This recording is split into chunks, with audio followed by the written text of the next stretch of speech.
Praise the Lord, hallelujah. खुदा का शुक्र करते हैं आज के दिन के लिए, उसकी दया, उसकी मोहब्बत के लिए।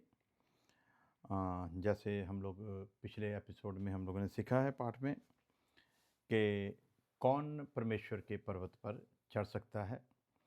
सो उसमें हम लोग हृदय और मन की दशा के ऊपर सीख रहे थे। सो इससे पहले हम इस वचन को और सीखें, मैं चाहूँगा कि जिन लोगों ने अभी तक हमारे चैनल को सब्सक्राइब नहीं किया वो ज़रूर करें और बेल आइकॉन को दबाएं, ऑल नोटिफिकेशन पर क्लिक करें ताकि हमारी सारी वीडियो की अपडेट्स आप तक टाइम पर पहुंचती रहें। कमेंट ज़रूर करें जो कुछ सीखा है, यदि उसमें आपको खुदा की ओर से वचन के द्वारा आशीष मिली है तो आप कमेंट बॉक्स में ज़रूर अपने उस तजर्बे को लिखें।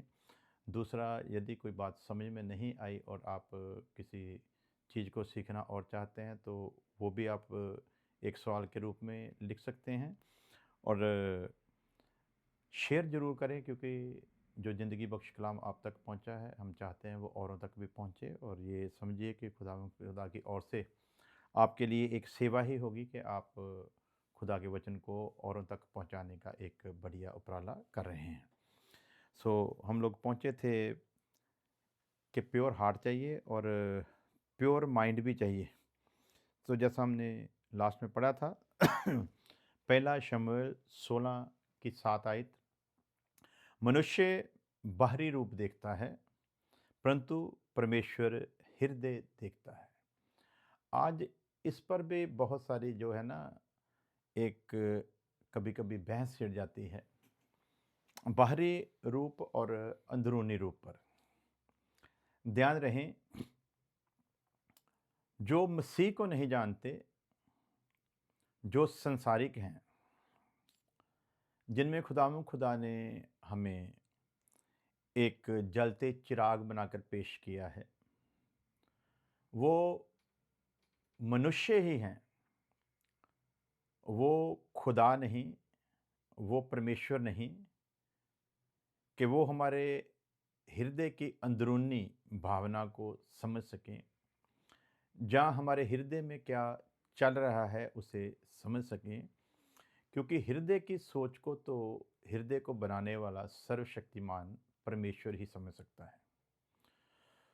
सो बहुत लोग अपने आप को सही ठहराने के लिए तकरीबन तकरीबन इन शब्दों का सहारा ले लेते हैं कि खुदावंद खुदा इंसान को बाहरी तौर पर नहीं देखता, बल्कि खुदा इंसान की असली हालत को अंदरूनी रूप से देखता है। सो प्यारे अजीजों, एक बात आप ध्यानपूर्वक समझें और इसे हमें समझने की बहुत ज़रूरत है। दुनिया जब भी हमें देखेगी वो हमारे बाहरी रूप को देखेगी, हमारे मन की दशा को नहीं वो समझ सकते। हमारा मन शुद्ध है या नहीं, हमारा हृदय शुद्ध है या नहीं, इस बात को वो नहीं समझ सकते। उनके लिए पहला जो इम्प्रेशन है वो हमारा बाहरी रूप होगा। अब वो बाहरी रूप दिखावटी है, जहाँ जैसा अंदर से है वैसा बाहर से है, ये जहाँ तो हम जानते हैं जहाँ खुदा जानता है।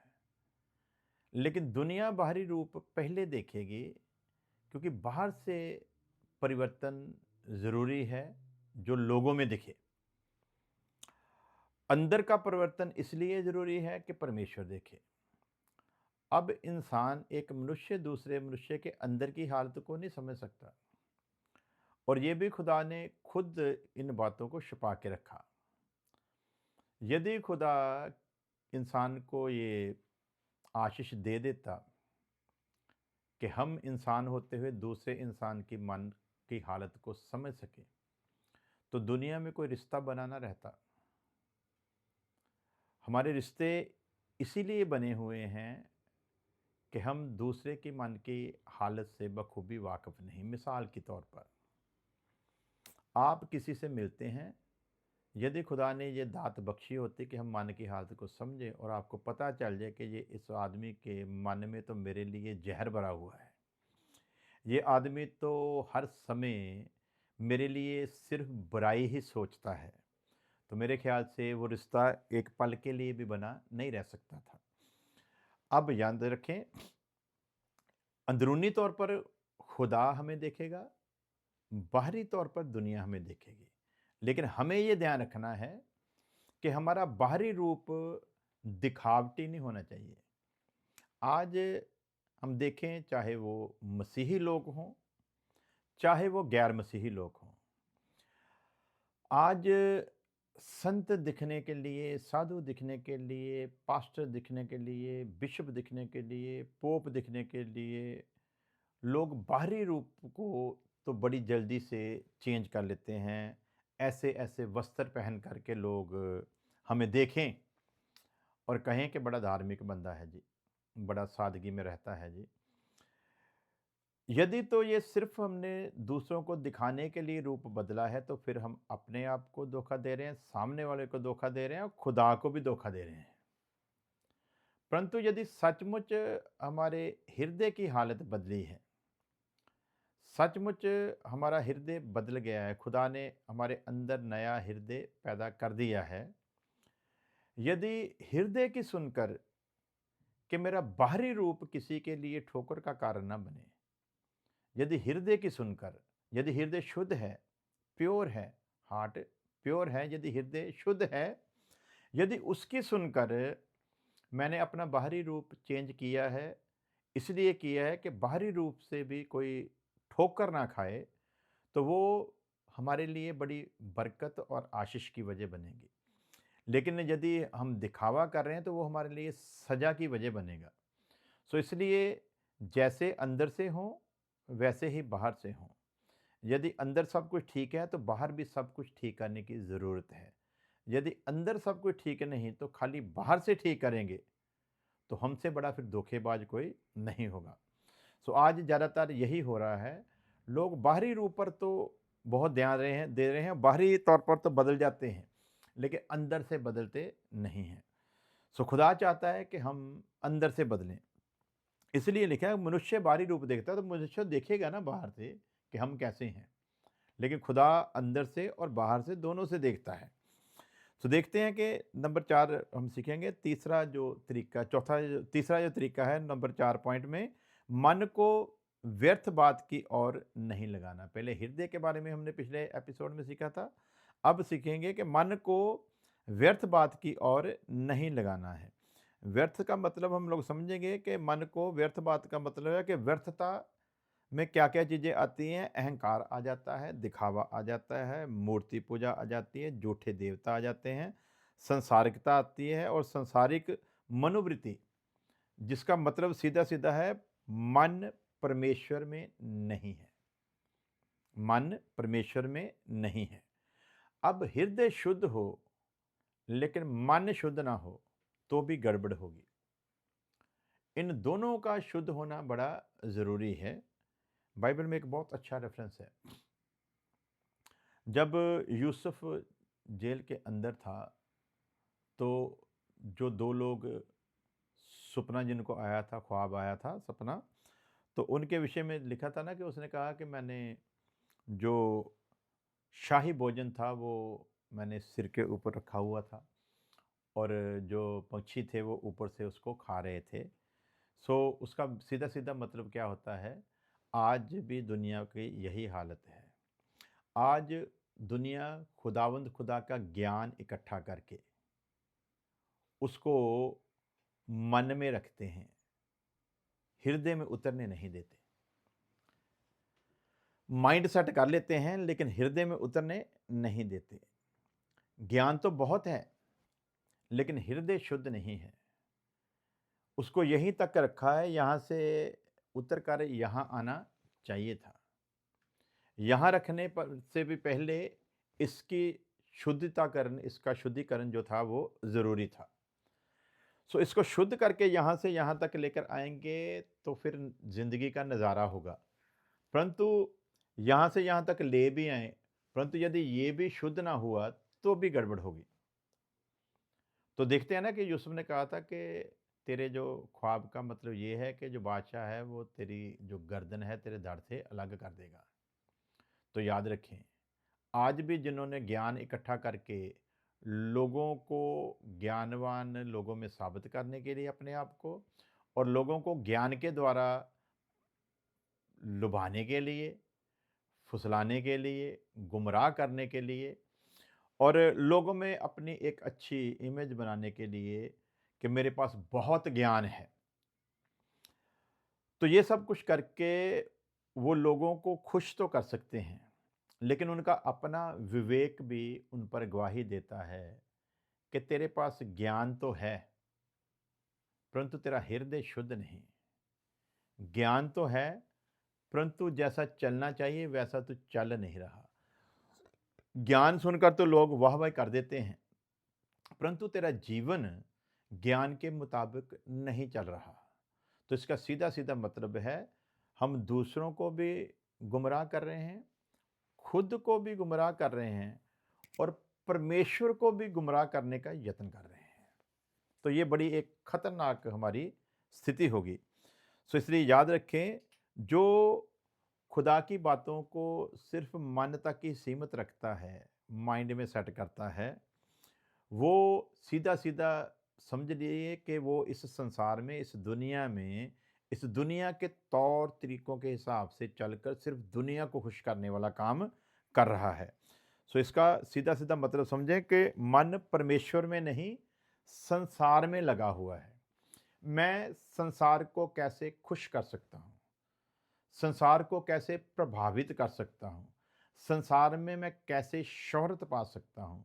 संसार में मैं कैसे दौलत पा सकता हूँ? संसार में मैं कैसे ज्ञानवान अपने आप को सिद्ध कर सकता हूँ?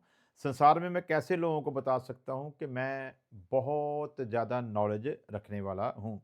और आज मैंने बहुत सारे लोगों को ज़िंदगी में देखा भी है, आज मैं देख भी रहा हूँ, बहुत सारे लोग ऐसे हैं, ज्ञान की कोई कमी नहीं है, लेकिन जब जीवन पर नज़र जाती है उनके, तब सब पर्दे खुल जाते हैं। सो प्यारे अजीजों, वचन साफ-साफ सावधान करता है, मन परमेश्वर में नहीं है, संसार में लगा हुआ है। लेकिन परमेश्वर का वचन हमें क्या बताता है, जब हम कुलसियों 3:2 को पढ़ते हैं, अपना ध्यान ऊपर की वस्तुओं पर लगाओ।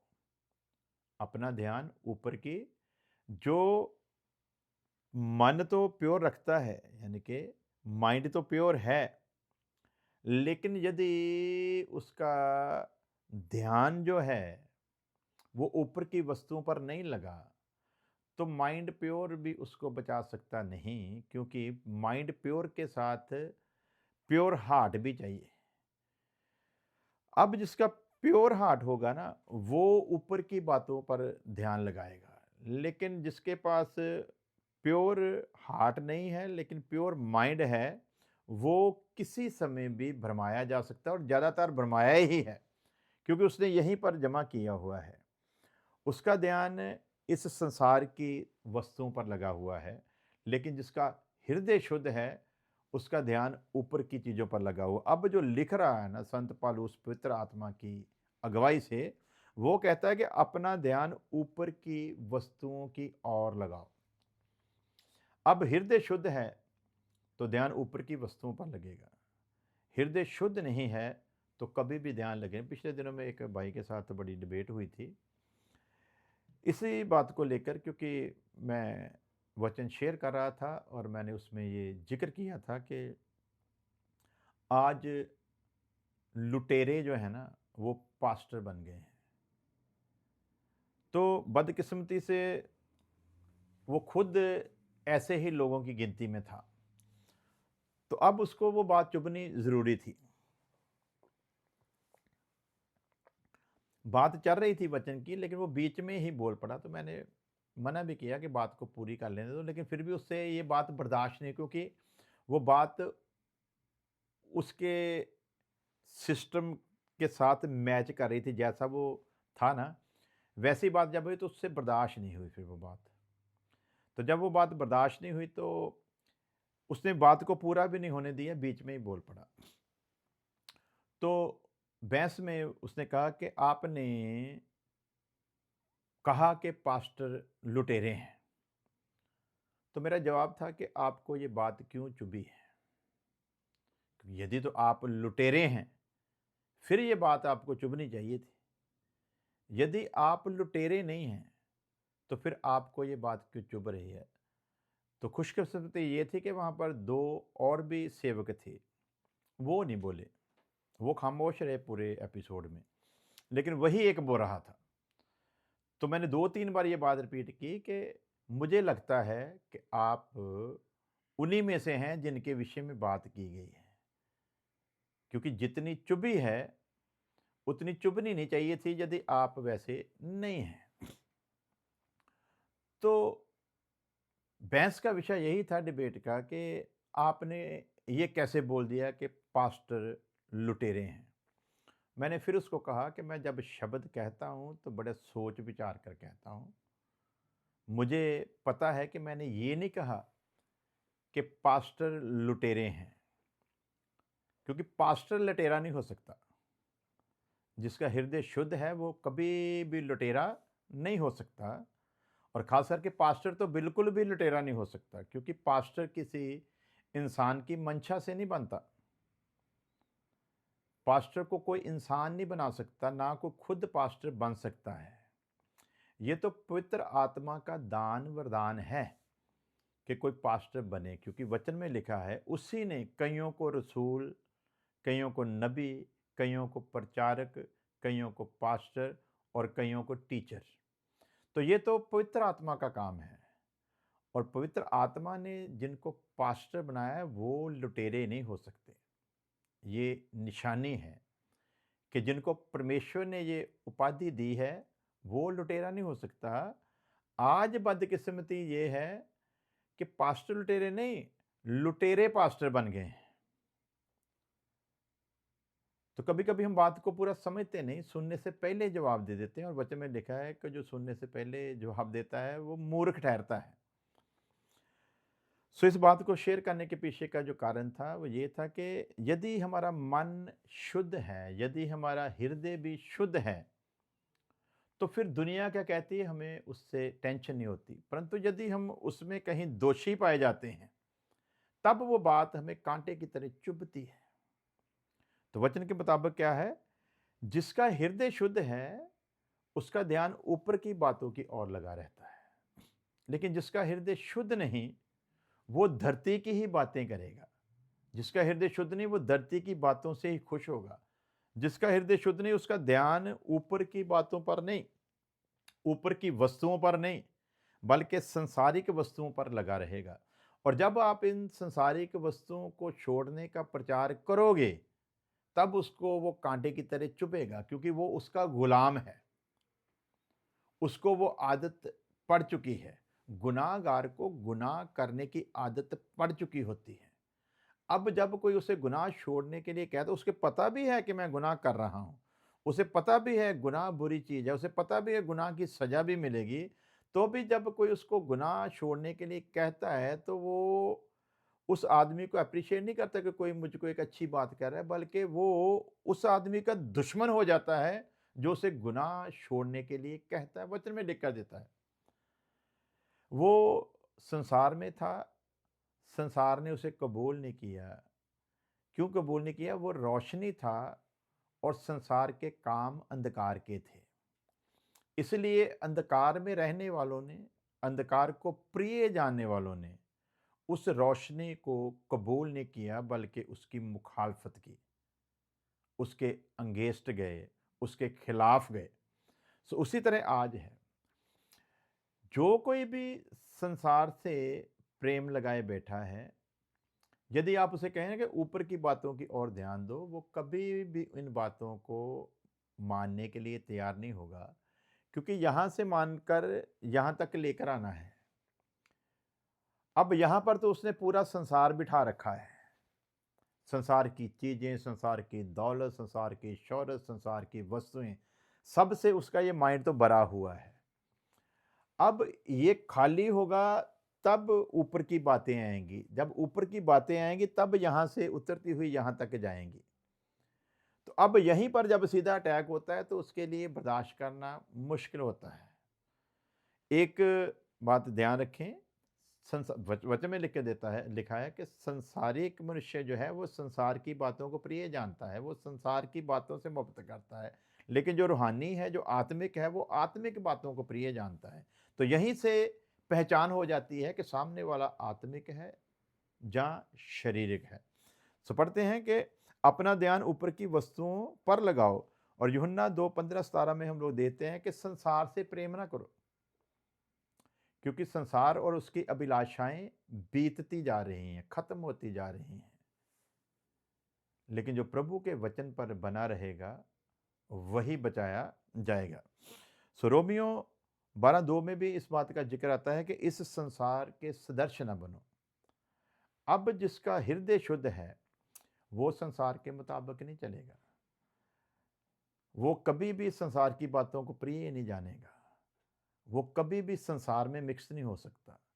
लेकिन जो खाली माइंड से चल रहा है, माइंड तो प्योर कर लिया लेकिन हृदय को प्योर नहीं किया, वो भी गुमराह रहेगा। वो इन बातों को कभी भी उस बारीकी से नहीं समझ पाएगा जिस बारीकी से एक आत्मिक जन समझ सकता है। हिजकिय्येल की किताब में भी जब 14:3 में हम पढ़ते हैं तो लिखा है, उन्होंने अपने मन में मूर्तियां स्थापित की। उन्होंने अपने मन में, जहाँ पर परमेश्वर को लाना था प्योर करके, वहाँ पर उन्होंने क्या किया? उन्होंने अपने मन में मूर्तियां स्थापित की। मूर्ति सिर्फ पत्थर नहीं होती, ये याद रखना। मूर्ति का मतलब सिर्फ पत्थर की मूर्ति या लकड़ी की मूर्ति या सोने की मूर्ति या चांदी की मूर्ति। मूर्ति का मतलब ये नहीं होता है। मूर्ति को बाइबल कुछ इस तरह से बताती है, जिस चीज के बिना तुम जी नहीं सकते वही तुम्हारा देवता बन जाता है। जिस चीज के बिना आप जी नहीं सकते वही देवता, वही तुम्हारा खुदा हो जाता है, वही तुम्हारी दुनिया बन जाती है। उसी को तुम सबसे प्रिय जानना शुरू कर देते हो। सो सिर्फ मूर्तियां जो जिनको ज़्यादातर हम लोग कहते हैं, वो सिर्फ मूर्तियां नहीं, बल्कि वचन कहता है यदि आप दौलत से प्यार करते हो तो भी आप मूर्ति पूजक हो। खुदा से ज़्यादा यदि आप दौलत से प्रेम रखने वाले हो तो भी आप मूर्ति पूजक हो। अब कोई कहेगा इसका मतलब है कि मसीह लोगों के पास दौलत नहीं होनी चाहिए, तो इसको बारीकी से पहले समझे, बात को समझे बिना उस पर प्रतिक्रिया कभी ना दें।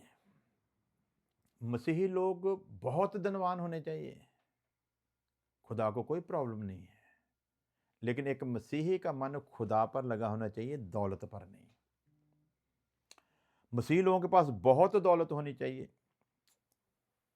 किस लिए होनी चाहिए? ताकि वो बढ़ चढ़कर खुदा की इस सेवा को आगे बढ़ाने में अपना योगदान डाल सके। किसी के पास होगा तो भी देगा ना, जब किसी के पास है ही नहीं तो क्या देगा?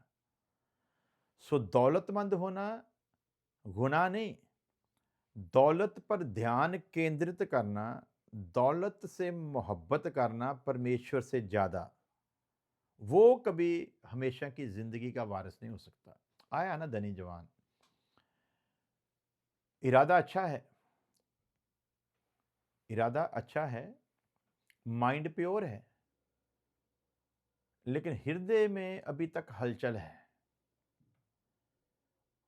उस हलचल को क्लियर करना चाहता है। माइंड ठीक है लेकिन हृदय ठीक नहीं। चाहता है कि हमेशा की ज़िंदगी पाऊं, और पता है कि ये राह बता सकता है, तो आता है और पूछता है कि मैं क्या करूं। प्रभु यीशु मसीह कहता है कि शरह को पूरा कर। बोलता बचपन से करता आ रहा हूं। यीशु मसीह ने कहा तुझ में एक बात की कमी है, अपना सब कुछ बेच कंगालों को दे और मेरे पीछे हो ले।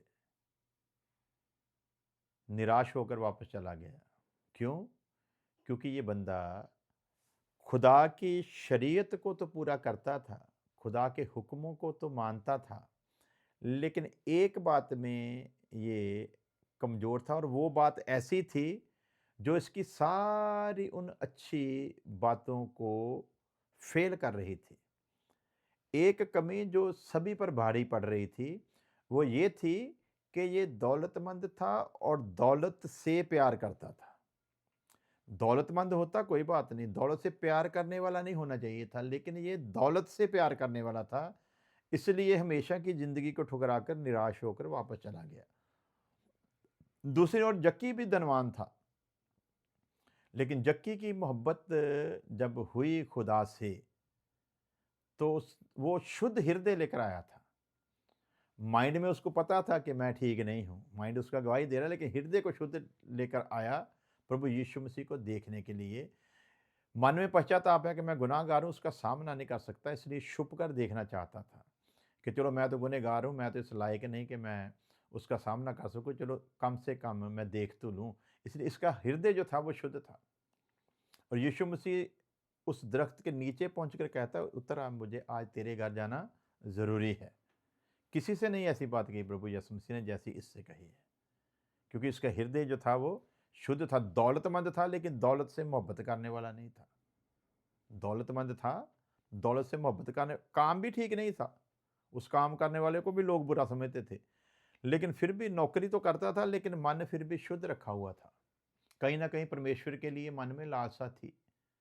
तो अब यीशु मसीह जब इसके घर में चला गया, तो यीशु मसीह ने धनी जवान को तो बोला था कि अपना सब कुछ बेच और मेरे पे, इसको नहीं बोला। लेकिन इसकी मोहब्बत प्रभु से थी, इसलिए प्रभु के कहने के बिना ही इसने कहा मैं अपना आधा माल कंगालों को देता हूँ। उसको तो कहा ना अपना सारा माल बेच और कंगालों को दे दे, इसको नहीं कहा, लेकिन इसने कहा मैं अपना आधा माल कंगालों को देता हूँ। और यदि किसी के ऊपर जोर जबरदस्त करके लिया तो उसका 4 गुना वापस करता हूँ। और यीशु मसीह ने कहा आज इस घर में नजात आई है। सो पहले अजीजों समझना है कि मूर्ति सिर्फ पत्थर की नहीं होती। जिस चीज के बिना तुम जी नहीं सकते, वही तुम्हारा खुदा, वही तुम्हारा देवता हो जाता है। उसमें एक चीज को हमने गौर किया है, नंबर 1 पैसा। जो दौलत से मोहब्बत करता है वो भी मूर्ति पूजक है, और जो मूर्ति पूजक है वो कभी भी स्वर्ग की बादशाहत में दाखिल नहीं हो सकता। आज के लिए इतना ही काफ़ी है, इससे आगे फिर सीखेंगे। तब तक के लिए दुआ करते रहें, और आइए हम दुआ करते हैं। प्यारे खुदावंद खुदा, तेरे शुक्रगुजार हैं तेरी दया तेरी मोहब्बत के लिए। जो भी वचन शेयर किया गया अपने लोगों को समझने के लिए, खुदावंद खुदा बुद्धि और ज्ञान दे, खुदावंद खुदा समय का आत्मा दे, ताकि तेरे वचनों की गंभीरता को समझें और हर एक जन की मोहब्बत तुझसे हो, तेरी दी हुई चीज़ों से नहीं। खुदावंद खुदा, जितने भी लोगों ने प्रार्थना करने की दरखास्तें भेजी हैं, उन सब को तेरे तख्त के आगे लेकर आते हैं। उनकी हालत से तू वाकिफ है, हर एक उस जिंदगी के लिए तेरे बड़े रहम को मांगते हैं। खुदावंद को तू अनुग्रहकारी है, तू सब कुछ करने की कुदरत रखता है। लोगों के आगे बड़े चैलेंज हैं, बीमारी बहुत बड़े चैलेंज बनकर खड़ी है, लाचारी बड़ा बड़ा चैलेंज है। खुदावंद खुदा, कोई बे औलाद है, उसे लगता है कि शायद मैं कभी औलाद वाला नहीं हो पाऊंगा। किसी का घर टूट गया है, उन्हें लगता है कि शायद दोबारा हमारे घर में वो मिलाप शायद ना हो। इंसान के लिए जो संभव है वो तेरे लिए संभव है। इंसान जो समझता है कि नामुमकिन है, तेरे लिए वो मुमकिन है। खुदा खुदा, इसलिए इन सारी दरखास्त को तेरे तख्त के आगे पेश करता हूँ। ये सारी दरखास्तों से तू अच्छी तरह वाकिफ है प्यारे प्रभु, हमारे मांगने से पहले तो जानता है। इन सभी जिंदगियों के ऊपर तेरे बड़े अनुग्रह को मांगता हूँ, मसीह यीशु के नाम में, आमीन। आमीन।